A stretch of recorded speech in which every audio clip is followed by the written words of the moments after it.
je veux t'encourager et je veux t'exhorter à ne pas gaspiller le temps que Dieu te donne, à ne pas jouer avec le temps que Dieu te donne en tant que travailleur, à prendre ce temps au sérieux. Alléluia.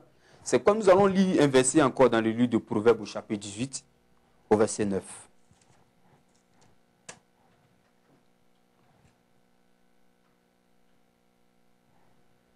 Proverbe 18 au verset 9, la Bible dit, « Celui qui se relâche dans son travail est frère de celui qui détruit. » Amen. Je m'explique. La Bible dit que celui qui se relâche dans son travail est frère de celui qui détruit. Cela sous-entend que quoi? Tu as commencé une activité et tu n'arrives pas au bout. À chaque fois tu arrêtes, tu vas, tu fais une autre activité. Mais quand tu commences quelque chose, il est important que tu puisses terminer cela. Gloire à Dieu. Et c'est très important pour les travailleurs. Il faut que tu saches utiliser ton temps.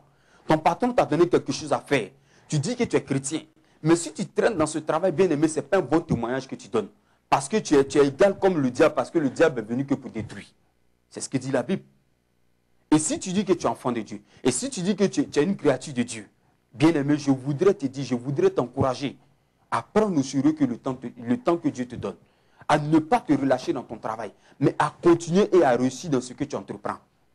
Et des personnes appellent, ils ont débuté une activité, lorsqu'ils voient quelques difficultés, ils se découragent, ils disent, ah ça ne peut pas aller, c'est plus la peine pour moi, je sais que ça, je ne suis pas fait pour ça. Bien aimé, qu'est-ce qui te fait dire que tu n'es pas fait pour ça? Rien n'est facile sur cette terre. Simplement, même quand tu prends l'eau pour pouvoir boire, bien aimé, ce n'est pas facile. Même le sommeil n'est pas facile. Il y a des personnes, pour trouver le sommeil, c'est vraiment difficile. Ces personnes sont obligées d'aller prendre des comprimés pour pouvoir dormir. Bien aimé, rien n'est facile. Même la marche, pendant que tu marches, tu peux avoir une fracture au pied, quelque chose peut t'arriver. Rien n'est facile. Et pourquoi tu veux la facilité? Pourquoi tu veux te coucher et les choses vont arriver vers toi? Ce n'est pas possible. Dieu, pour que ce monde puisse exister, la Bible nous dit que Dieu a travaillé. Et Dieu s'est saisi de quoi? Du temps. La Bible nous dit le premier jour, le deuxième jour, le troisième jour. Dieu a travaillé de façon organisée. Amen. Pour avoir le succès en toutes choses, bien aimé, il faut que tu comprennes le phénomène du temps. Parce que si tu ne comprends pas le temps, tu seras en retard dans le temps. Ça, je ne te mens pas. Lorsque nous lisons les évangiles dans le livre de Matthieu, la Bible nous dit qu'il y avait des rois mages. Ces hommes-là qui se promenaient, qui suivaient les étoiles, qui avaient la connaissance de la lune et des étoiles, qui étudiaient le temps. La Bible nous dit que ces hommes-là avaient la connaissance qu'un fils nous est né. Un fils qui venait pour sauver l'humanité. Quelqu'un était né quelque part. Donc, eux, ils suivaient quoi? L'étoile. Et lorsque Hérode approchait ces personnes, la Bible nous dit qu'il a demandé, si vous partez et que vous voyez, revenez et faites-moi signe. J'irai moi aussi offrir quelque chose. Amen. Vous voyez un peu, nous qui sommes enfants de Dieu, nous qui nous disons créatures de Dieu, nous qui nous disons que nous avons la crainte du Seigneur, bien aimés, nous n'avons pas la connaissance du temps. Les païens, ceux-là même qui sont loin du Seigneur, ont la connaissance du temps. Souvent, vous les voyez, ils sont là, quand tu leur dis fais ça, ils disent non, je sais que demain je pourrai le faire. Et demain, c'est la journée propice pour moi. Et cela, on le voit beaucoup chez les mystiques. Les mystiques utilisent beaucoup le temps. Voici, je prends déjà même ce cas dans lequel nous sommes déjà en novembre. Et vous allez voir, il y a des chrétiens qui attendent que le 31 décembre à minuit pour s'adresser à Dieu. Seigneur, je te confie l'année 2011. Bénis-moi, ouvre-moi des portes. Bien-aimé, tu es déjà en retard. Là, je préfère te dire la vérité, tu es en retard. Parce que le 31 décembre à minuit, les mystiques ont fini déjà de travailler. Et comment ils travaillent? C'est maintenant qu'eux programment des choses. Pour ceux qui sont liés à l'astrologie, bien aimé, si tu es chrétien, que tu es encore lié à l'astrologie, je t'encourage à être délivré. Parce que ce n'est pas de Dieu. L'astrologie, eux, ils ont déjà programmé des choses pour 2011. Et quand tu vas prendre le journal, ils vont te dire dans tel mois, tel jour, voici ce qui va t'arriver. Et tu dépends de ça, tu es lié comme un être humain au lieu de vivre selon la parole de Dieu. Et des hommes vivent comme ça. Et chaque matin, il y a des hommes qui conduisent leur temps, leur emploi du temps est lié à l'astrologie. Il y a des gens qui les arrêtent dans la rue, je peux lire ton avenir. Bien aimé, en tant qu'un enfant de Dieu, on ne doit pas être capable de lire ton avenir. Seul Dieu peut lire ton avenir. Alléluia.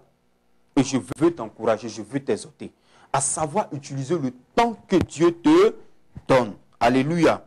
Je voudrais profiter de ce moment pour donner aussi un conseil à tout un chacun. Parce que nous sommes à une émission chrétienne et je sais que ce n'est pas tout le monde qui est chrétien. Et je voudrais vous encourager à comprendre comment fonctionne le temps. Gloire à Dieu. Le temps est très très important avec Dieu. Si tu prends ton temps pour dormir, tu auras les récompenses du sommeil. Si tu prends ton temps que pour te bagarrer, tu auras aussi les récompenses.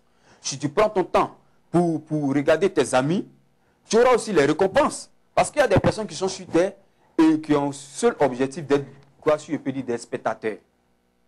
Ils ne font que regarder les autres, contempler, même à l'église, ils sont là, ils regardent. Bien aimé, la vie n'est pas ainsi faite. Il faut que tu t'organises et que tu saches ce que tu veux faire de ta vie. Alléluia. C'est pourquoi je voudrais davantage t'encourager selon Ecclésiaste chapitre 11 que nous allons lire, au verset 1er.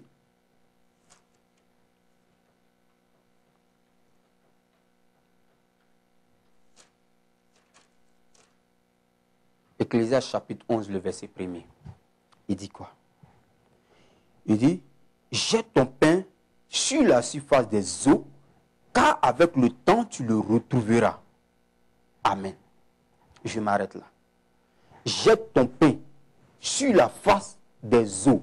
Cela sous-entend quoi? Le pain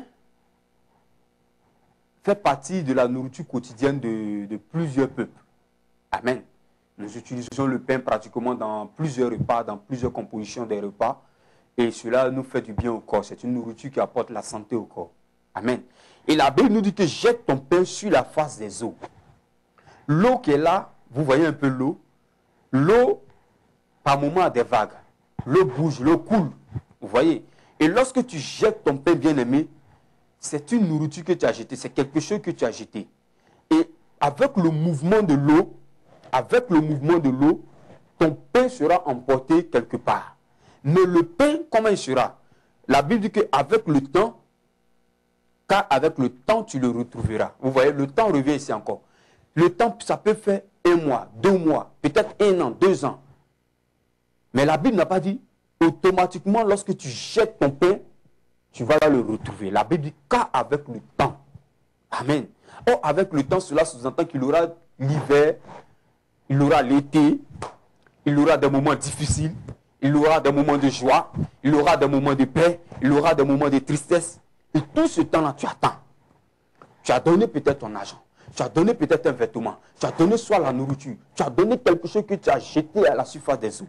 Et l'eau emporte ça très loin. Mais comment le pain sera utilisé? Ce sont les poissons qui sont dans l'eau qui vont consommer ton pain. Alléluia. Et le poisson, lorsqu'il va consommer ton pain, c'est ce même poisson qui sera quoi? Pris par un pêcheur et certainement qui te sera quoi? Vendu. Ou bien peut-être toi-même, si tu vas à la pêche, tu peux récupérer ce poisson et tu vas le consommer. Mais si ce poisson n'avait pas mangé le pain, bien-aimé n'allait pas être aussi en forme pour que tu puisses manger ce poisson. Je t'explique quelque chose. Tu peux donner du pain, mais ne t'attends pas à recevoir du pain. Parce que lorsque tu jettes le pain sur l'eau, bien-aimé, déjà ce pain-là n'a plus sa même forme. L'eau va gonfler ce pain. L'eau va donner une autre forme à ce pain. L'eau va si je peux dire, disqueter ce pain-là à la surface de l'eau. Une partie du pain même peut se retrouver au bord de la lagune, de la mer, ou bien peu importe. Une autre partie de ce pain-là peut se retrouver même coincé quelque part. Mais la Bible dit une chose qui est réelle, en laquelle je crois, avec le temps. En ce temps-là, Dieu n'a pas spécifié. Cela sous-entend que tu peux donner quelque chose, tu peux faire quelque chose pour Dieu, tu peux faire quelque chose pour quelqu'un dans la rue. Mais la Bible dit que c'est avec le temps.